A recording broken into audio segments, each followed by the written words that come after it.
Queridos irmãos, que Jesus esteja sempre junto ao coração de cada um de nós. Vamos dar continuidade à leitura e reflexão sobre o Livro dos Espíritos por Allan Kardec. Estamos no livro 2, capítulo 4, Pluralidade das Existências. Item 7, Parentesco, Filiação.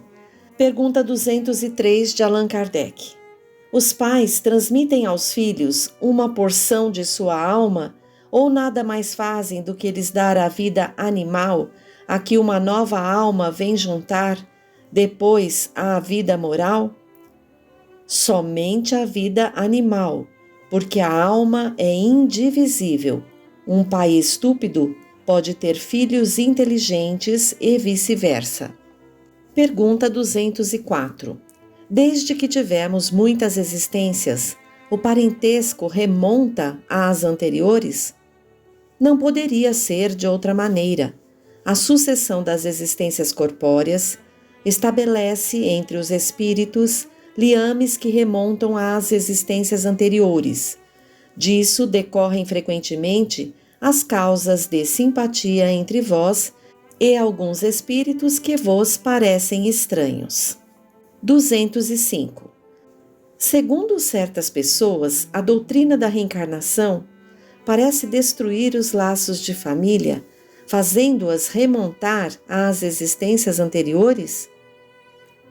Ela os amplia em vez de destruí-los.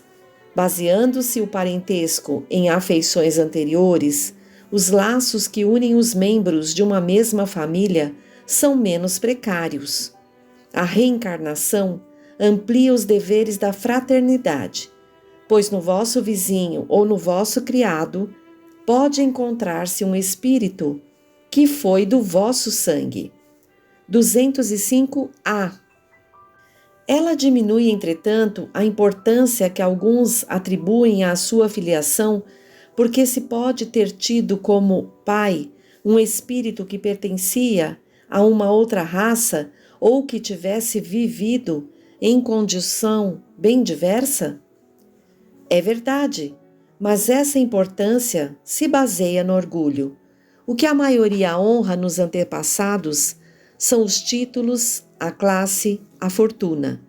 Este coraria de haver tido por avô um sapateiro honesto e se vangloria de descender de um nobre debochado. Mas digam ou façam o que quiserem, não impedirão que as coisas sejam como são, porque Deus não regulou as leis da natureza pela nossa vaidade. 206. Desde que não há filiação entre os espíritos dos descendentes de uma mesma família, o culto dos antepassados seria uma coisa ridícula?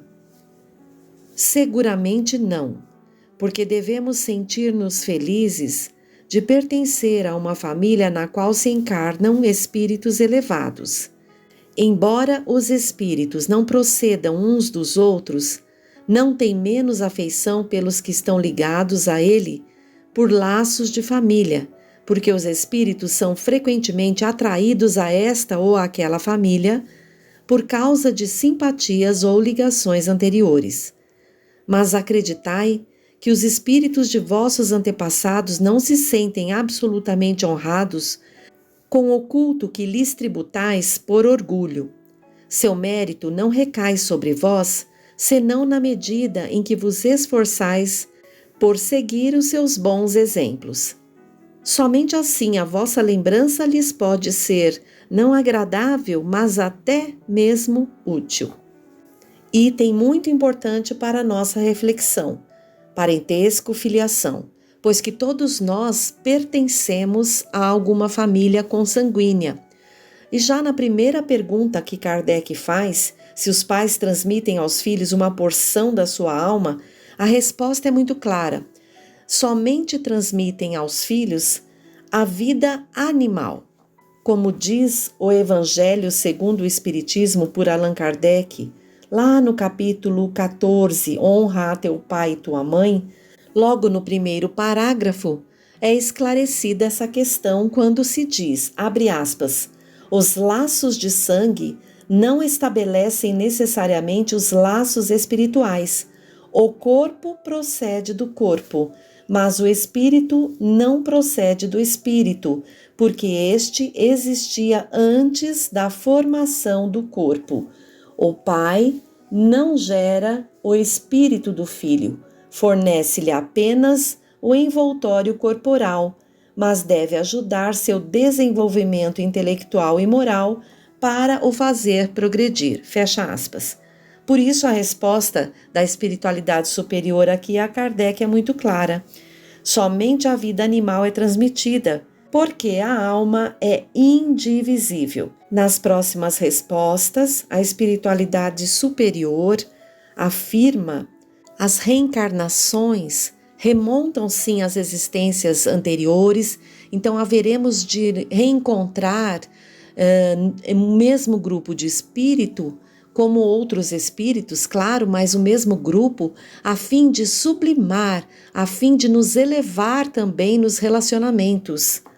E isso aos poucos vai nos ensinando a dar importâncias com bases morais e não com bases no orgulho, como se diz aqui. Se ainda nos orgulhamos do nome da família, dos títulos da família, das posições, estamos equivocados e necessitamos desta busca da melhora íntima no sentido moral, através do aprendizado e da prática dos ensinos do Cristo. E na última questão, que fala sobre o culto aos antepassados, fica claro que devemos honrar a estes que nos antecederam de forma digna, não buscando construir mausoléus ou cultuando a parte material, e sim viver dignamente, elevar sempre uma prece de agradecimento, de gratidão aos vínculos que tivemos, a tudo que aprendemos através desses vínculos. Esta sim vai ser uma lembrança agradável, a qual nossos antepassados vão estar ali sentindo as vibrações lúcidas, elevadas que chegam a cada um. Item 8. Semelhanças físicas e morais. Pergunta 207.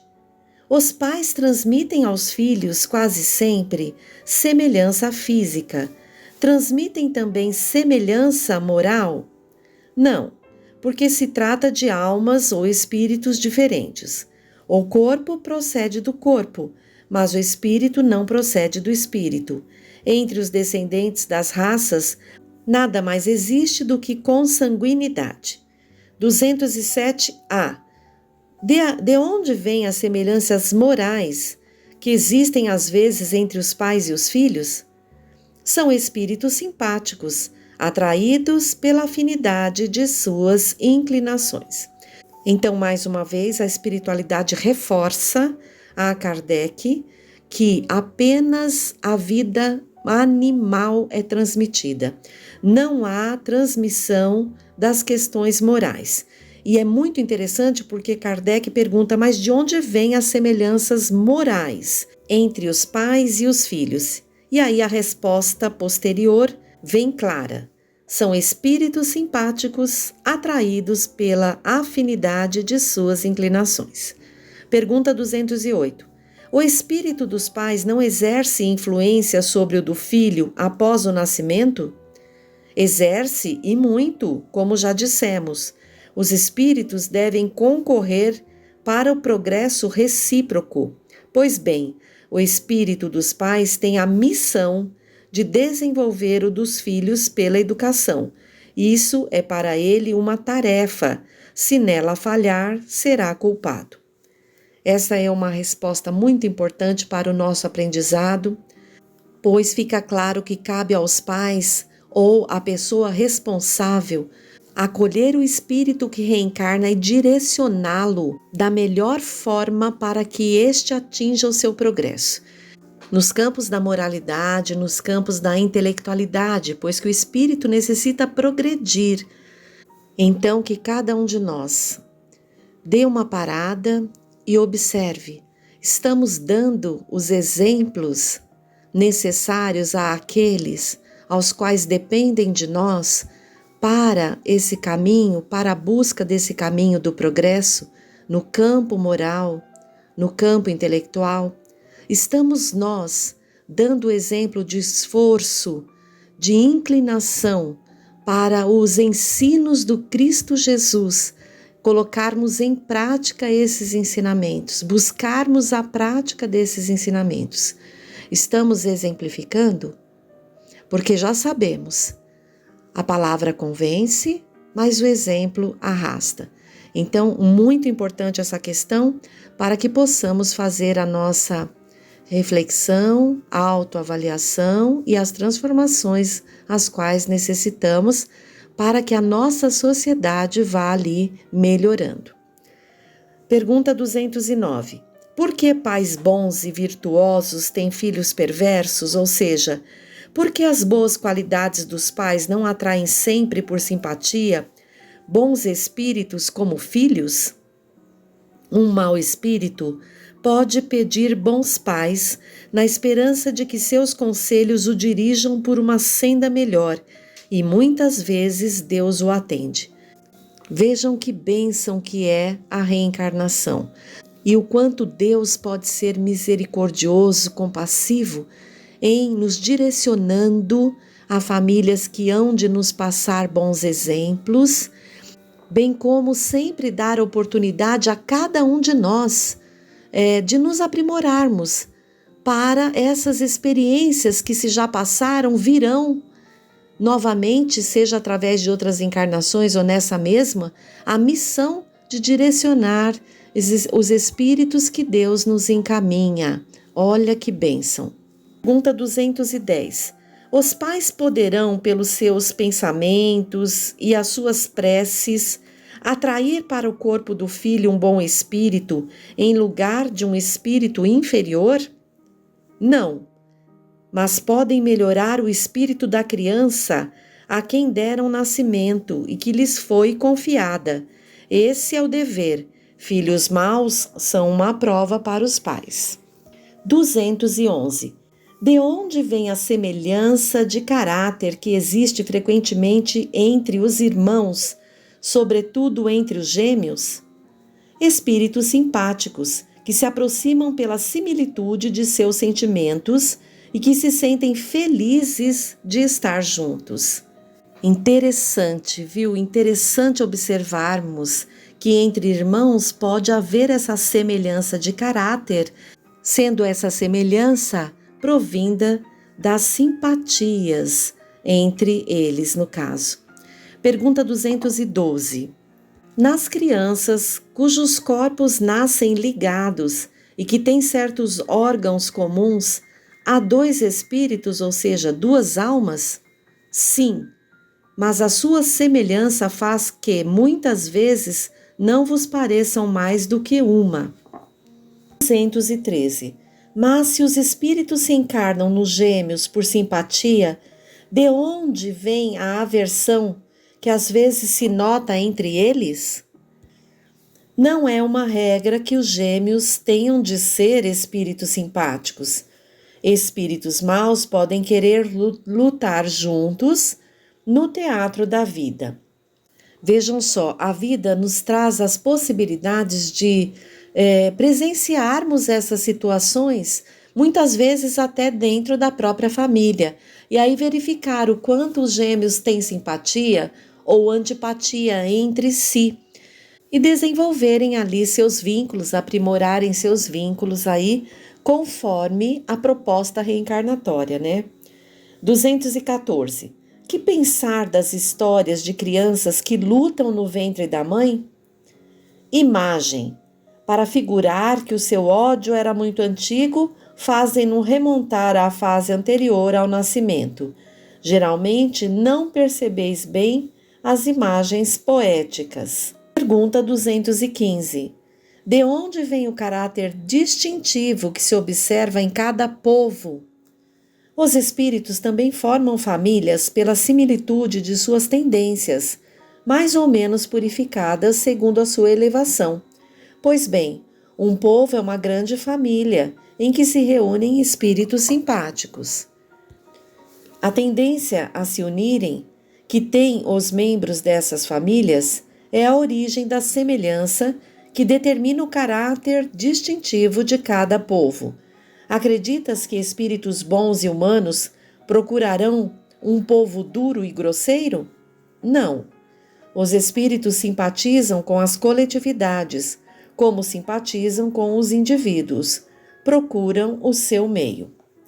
Isso está claro porque vimos as questões de afinidades, as questões de simpatia, né? Portanto, um espírito que tem livre-arbítrio, ele vai querer, ele vai escolher, ele vai se inclinar por estar junto ao meio em que ele tem a sintonia, a simpatia. 216. O homem conserva em suas novas existências os traços do caráter moral das existências anteriores? Sim, isso pode acontecer, mas ao melhorar-se, ele se modifica. Sua posição social pode também não ser a mesma. Se de senhor ele se torna escravo, suas inclinações serão muito diferentes e teríeis dificuldades em reconhecê-lo. O espírito, sendo o mesmo nas diversas encarnações, suas manifestações podem ter, de uma para outra, certas semelhanças. Estas, entretanto, serão modificadas pelos costumes da nova posição, até que um aperfeiçoamento notável venha a mudar completamente o seu caráter, pois de orgulhoso e mau pode tornar-se humilde e humano, desde que se haja arrependido. Então, podemos trazer características das nossas condições, né, morais, assim, do nosso caráter, mas isso se altera de acordo ali com o nosso aprendizado. Vamos melhorando ali essa ideia, né, de melhorarmos o caráter, mas muitas vezes, para os espíritos que nos conhecem, nos reconhecerão por essas características. Pergunta 217. Nas suas diferentes encarnações, o homem conserva os traços do caráter físico das existências anteriores? O corpo é destruído e o novo corpo não tem nenhuma relação com o antigo. Entretanto, o espírito se reflete no corpo e, embora seja apenas matéria, é modelado pelas qualidades do espírito que lhe imprimem um certo caráter, principalmente ao semblante, sendo, pois, com razão que se apontam os olhos como o espelho da alma, o que quer dizer que o rosto, mais particularmente, reflete a alma. Porque há pessoas excessivamente feias que, no entanto, têm alguma coisa que agrada quando encarnam um espírito bom, sensato, humano, enquanto há belos semblantes que nada te despertam, ou até mesmo provocam a tua repulsa. Poderias supor que só os corpos perfeitos envolvem espíritos mais perfeitos que eles, quando encontras todos os dias homens de bem sob aparências disformes? Sem uma parecença pronunciada, a semelhança dos gostos e das tendências pode dar, portanto, aquilo que se chama um ar de conhecido. Nota de Allan Kardec. O corpo que reveste a alma, numa nova encarnação, não tendo nenhuma relação necessária com o anterior, pois que pode provir de origem muito diversa, seria absurdo supor-se uma sucessão de existências ligadas por uma semelhança apenas fortuita. Não obstante, as qualidades do espírito modificam quase sempre os órgãos que servem para suas manifestações, imprimindo no rosto e mesmo no conjunto das maneiras um cunho distintivo. É assim que, sob o envoltório mais humilde, pode encontrar-se a expressão da grandeza e da dignidade, enquanto sob o hábito do grande Senhor vence algumas vezes a da baixeza e da ignomínia. Certas pessoas, saídas da mais ínfima posição, adquirem sem esforços os hábitos e as maneiras da alta sociedade, parecendo que reencontram o seu elemento, enquanto outras, malgrado seu nascimento e sua educação, estão ali sempre deslocadas. Como explicar esse fato de outra maneira, senão pelo reflexo daquilo que o espírito foi? Então vamos lá. Sabemos então, de acordo com essa resposta, que o corpo não vem com as mesmas características físicas, não conserva. O homem, quando encarna, ele não conserva os traços do caráter físico das existências anteriores, porém o espírito deste homem imprime, passa para o corpo um reflexo da sua alma. E a espiritualidade superior, para não deixar dúvidas, nos dá exemplo que não adianta o espírito nascer num corpo belo e fisicamente harmonioso se o seu espírito não reflete essa beleza e essa harmonia. Enquanto que espíritos mais elevados, superiores, mesmo num corpo disforme, reflete o seu estado de beleza interior, de harmonia, de superioridade. Por hoje ficamos por aqui, muito agradecidos a Deus pelo contato dessa obra que tanto nos auxilia no nosso progresso espiritual. Até mais!